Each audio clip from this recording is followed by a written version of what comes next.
So, as American politician Thom Tillis once said, I want to create an economy where minimum wage is a small stepping stone for people to have higher paying jobs and realize their dreams. The purpose of my speech today is to inform on why minimum wage should not be increased. Um, I'm credible to talk on this as I've done the necessary research and I've been a minimum wage worker since I just turned 16. Minimum wage is the lowest wage permitted by a state or federal government to be paid. And I hope to enlighten everyone here on why minimum wage is as low as it is and why it shouldn't increase. So now that I've introduced y'all to the topic, let's move on to the description. So what I'll be describing is the Fight for 15, which is the movement for minimum wage to be increased to $15. It started back in 2012 whenever 200 workers walked off the job in New York in order to demand for a pay of $15 an hour. The movement is primarily focused against McDonald's, but it goes for all fast food industries and all restaurants of that sort. Eventually, the minimum wage in New York did get bumped up to $15 because so many workers had joined the movement. Right here is a picture of an early protest in front of the McDonald's for people trying to get the $15 an hour. This is a commonly used poster that's on their website and that they post everywhere that they want people to join.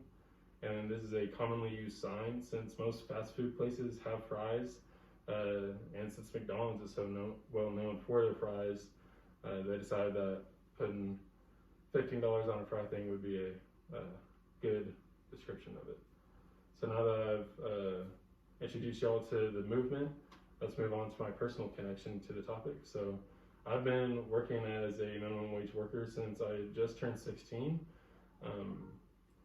This is a picture of me at my first job back in 2017 at Catfish Hole.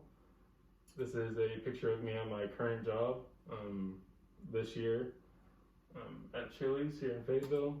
And this is a picture of one of my pay tickets, which pretty much just tells me how many hours I've worked that day and how many hours I've worked that week, so I can know how much I should be paid by the end of the pay period.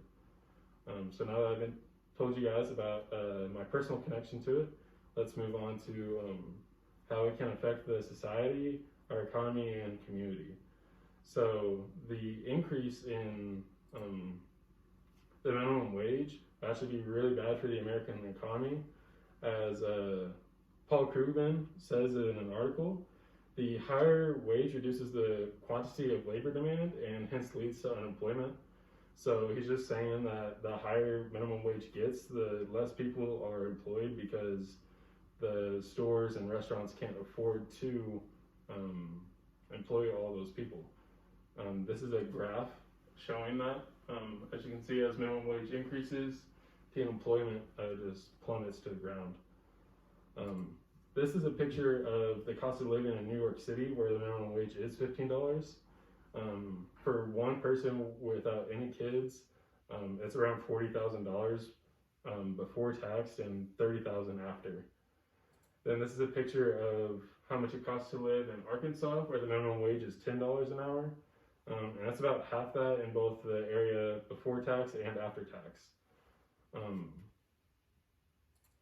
So now that I've kind of shown you guys why minimum wage shouldn't be increased, let's move on to my conclusion. So today I talked to you guys about